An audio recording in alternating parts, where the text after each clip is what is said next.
Welcome to News Conference Extra here on the Sunday edition of Today in L.A. Bring Back Our Girls has become a worldwide call to address the kidnapping of over 200 schoolgirls in Nigeria for doing nothing more than seeking an education. By now you've heard of the extremist Islamic group Boko Haram, which kidnapped the girls at gunpoint and burned down their school, an incident that caught the attention very early of Congresswoman Karen Bass from Los Angeles, who joins us from Washington. Congresswoman, thank you very much for taking the time. Thanks for having me on, Conan. You were one of the first to talk about this. Is it too late? No, I don't believe that it's too late. You know, I'm certainly hopeful that the girls will be found, and my hearts go out to their parents. The big concern now, of course, is that the girls have been split up and are in 3 different countries, all bordering Nigeria. But I do have to say that, and this is another example, thanks to social media, Boko Haram has come to international attention now. They've been carrying out their reign of terror for a number of years, and in fact, this year alone, they have slaughtered over 1,000 people. They've been attacking schools for quite a while. This is the first time they did a mass abduction. What they had been doing was going and attacking dormitories where boys were and just outright killing them. So I'm hoping with this level of international attention that the days will be, you know, numbered for Boko Haram's existence. What can the United States do? Well, the United States has been actively involved, and in fact, the U.S. was on the ground in December, months before this attack happened.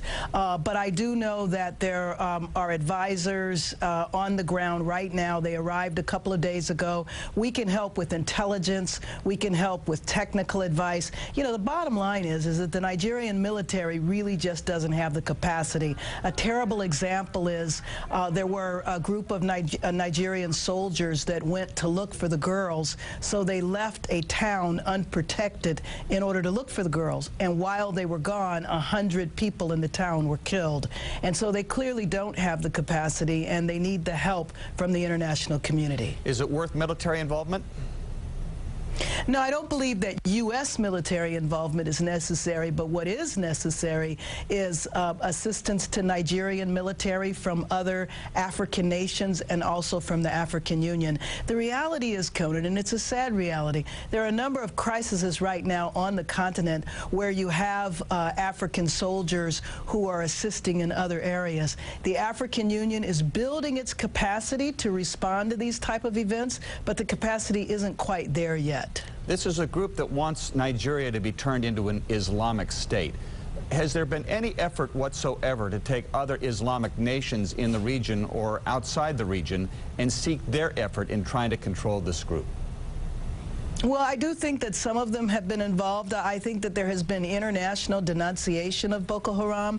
You know, the reality for Nigeria is, and Nigeria, you know, is the most populous country on the African continent. And another sad thing is that it has the largest, most prosperous economy, which we should be celebrating right now. They're hosting the World Economic Forum, but unfortunately, because of this tragedy, the attention is on what is negative in Nigeria. But half of Nigeria is a Muslim.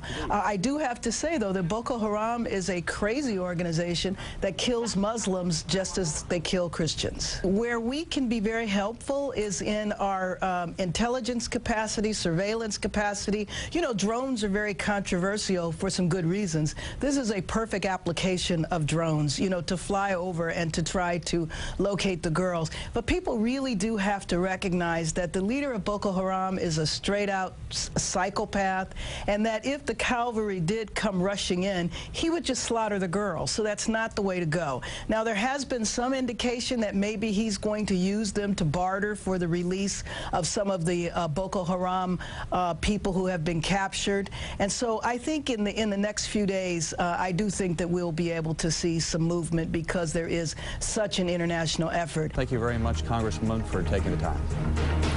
Thanks as always.